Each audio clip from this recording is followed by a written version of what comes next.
Rj Barrett isn't getting the respect that he deserves. This season, Rj Barrett is really taking his game to the next level. In his most recent 2 games, he put up back-to-back 30-point games, and in general this year, he's been going off, especially as of late. But quickly before we get the video started, for those of you who may not know, I'm Juicy Sports, I make opinionative NBA content, and if you guys enjoy videos similar to this, hit that subscribe button, that like button, and that post notification bell. But anyways, let's get into it.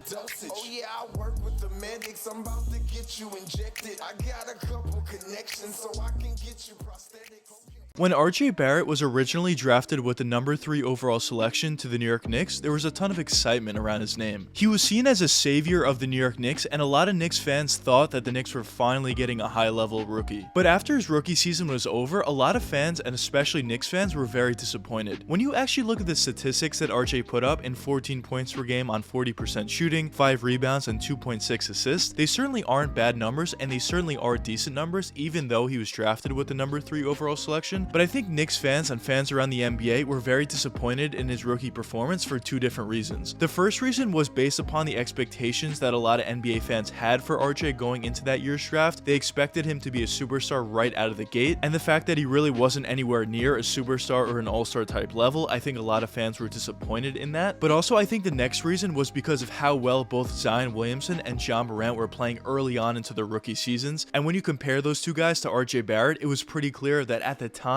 those 2 guys were far better than RJ. And in my opinion, I think this is really where a lot of this started for RJ. I think a lot of NBA fans, after the expectations they had for RJ going into his rookie season, and after they saw he was nowhere near the type of player that they expected him to be, I think a lot of NBA fans had their preconceived notions of who RJ Barrett was as a player and didn't really bother watching him after his rookie season. And honestly, I think a lot of NBA fans and NBA teams as well just lost a lot of confidence as of late, and a lot of people are expecting these young players to turn into phenomenal players or live up to their expectations right away. But when you actually look back in time at some of the players that didn't necessarily start their careers off that well but turn into superstars, there's a long list of players that fit into that category. One of my favorite examples of this is Steve Nash. Originally, when Steve Nash was drafted into the NBA, he was nowhere near the type of player that he was now, and he honestly wasn't all that great of a player, but as he spent more time in the NBA season after season improving his game, he eventually turned into the phenomenal player that we all know him for today. And when you want to look at more recent examples of this, you talk about both Lonzo Ball and Brandon Ingram. Of course, for Lonzo Ball, he's not necessarily an all-star, but in his rookie season, he wasn't necessarily playing the highest level of NBA basketball, but as the seasons progressed and as he continued to work on his offensive game and just game as a whole, he turned into a much better player now for the Chicago Bulls and even New Orleans Pelicans than he ever was for the Lakers, and the same thing for Brandon Ingram. Brandon Ingram at this point is a really good all-star level player when originally when he got drafted by the Lakers, he was just a solid young player. He wasn't necessarily anywhere near the level of play that he is at this point. And the point that I'm trying to make is just because you get drafted with a high overall selection and you have a ton of expectations for you, if you don't necessarily live up to those expectations in year 1 or year 2, it doesn't necessarily mean that you'll never live up to those expectations and you're an NBA draft bust. And of course, I feel like the reason why a lot of NBA teams and fans feel like these young guys need to turn into superstars right away is because we're seeing more and more young players live up to those expectations very early on into their rookie season or maybe 2 seasons in. And I honestly think this is a big reason for why RJ doesn't necessarily get the respect that he deserves. But when you actually look at RJ's second season in the 2020 season, he clearly improved pretty significantly from his rookie year. In his second season, RJ was averaging around 17.5 points per game on 44% shooting, 5.8 rebounds, and 3 assists to his game as well. And even besides the numbers, the major improvement that RJ Barrett made in year 2 was his 3-point jump shot. When RJ Barrett was playing in Duke in college and when he was also playing in his rookie season, he wasn't necessarily known as a 3-point shooter, and in his rookie season, he was only shooting around 32% from 3, which is really not good at all. But in his second season, he brought his 3-point percentage all the way up to 40%, which is actually very, very good. And overall, that 3-point shot just opened up RJ's game up so significantly because now whatever defender was guarding him actually needed to play a little more up on him because they didn't necessarily want him to shoot that 3-point shot, and now RJ could get to his main bread and butter, which was driving all the way to the basket basket and finishing around players with crafty layups or even dunking over them at times as well. And he also helped out his team as well, because now RJ did a phenomenal job at spreading the floor for a guy like Julius Randle that year, and he was able to just have the paint to himself and basically just play a 5-out at times. But even after the phenomenal improvement that he showed last year, this season RJ is even improving more. On this season, RJ is averaging around 20 points per game on 41% shooting, 5.8 rebounds, and 2.9 assists as well. Now, when you actually look at the numbers this year compared to last year, of course his points per game numbers certainly did go up, but the rest of his numbers really didn't go up that significantly, or maybe at all. So why am I personally saying that RJ improved significantly this season compared to last? Now, at the beginning of the season this year, RJ was certainly not having a great year. Not only was he not playing at the same level that he was last year, he was actually playing a little bit worse than he was. And maybe that was due to a loss in confidence due to that playoff performance, or maybe some other factors, but whatever it was, he wasn't necessarily playing as well as he was playing in his second season. But after RJ went down with health and safety protocols, and ever since he's came back, he's been playing at a very, very high level. And basically this season, RJ's been playing at this elevated level for about 3, maybe 4 months. So what I'm trying to say is RJ's numbers on the season are a little bit misleading. And for the most part this year, he's been playing at a much better level this year than he was playing at last year. When you just look at some of his recent games, he's been putting up 24 points, 29, 18, 23, 24, 31, 18, 24, 30, and 30. And that's just this recent stretch. He's been basically doing this for most of the season at this point. Now, of course, as I mentioned, in year 2, the biggest thing that RJ improved in his game is his 3-point shooting ability. And this season, in my opinion, the biggest thing that RJ improved is 2 different things. The first thing that he improved significantly was his mid-range jump shot. This season, you can see RJ is just a lot more relaxed out there. He shoots a lot more pull-up mid-range jump shots and hits a lot more of them at this point. He does a pretty nice job at hitting a nice little post turnaround fadeaway once he's pretty deep in the post. And overall, his mid-range game is just a lot more effective this year than it was last year. Last year, it was basically not there at all, and this year, it's pretty good. So certainly a big improvement. But the second thing that RJ improved upon pretty significantly is his passing and playmaking ability. Now, of course, when you look at the numbers on the year, you wouldn't necessarily see all that much improvement, but when you actually watch RJ's game, you can clearly tell that he sees the floor a lot more effectively, and he's just finding guys a lot better. He's running the pick and roll / pick and pop a lot better. Once driving all the way to the basket, if he gets doubled or even triple teamed, he finds his teammates pretty effectively, and overall, he's just becoming a player that makes his teammates' lives a lot easier. So certainly a pretty big improvement this year. And I just think RJ is a much better player than a lot of people give him credit for. Hopefully for his sake, as the seasons progress and as he continues to play well, he'll eventually get that credit that he does deserve, because I personally think that Rj Barrett will continuously improve his game each and every season based upon the fact that he's already improved his game each and every year so far in his young NBA career, and also based upon the amount of hard work that he's put in to do so. In terms of RJ's ceiling long term, nobody really knows where his ceiling could potentially be, but in my opinion, I think RJ could at the very least be a mid-level all-star type guy and maybe even get a little bit better than that. And honestly, I wouldn't be surprised if next season, if Julius Randle isn't on the team especially, but even if he is on the team, I wouldn't be surprised if RJ Barrett was named to his first ever all-star appearance, and maybe at that point he would get a lot more credit and people would realize how good of a player he is, but I guess we'll see what happens going forward long term for RJ. But anyways, let me know what you guys think in the comments. Do you think RJ Barrett gets the credit that he deserves, or do you not think so? But anyways, I hope you guys enjoyed the video, and if you did enjoy, check one of these 2 videos popping up now, and until the next time, peace out guys. Oh yeah, I work with the medics. I'm about to get you injected. I got a couple connections so I can get you prosthetics. Hope you can't go where I'm headed.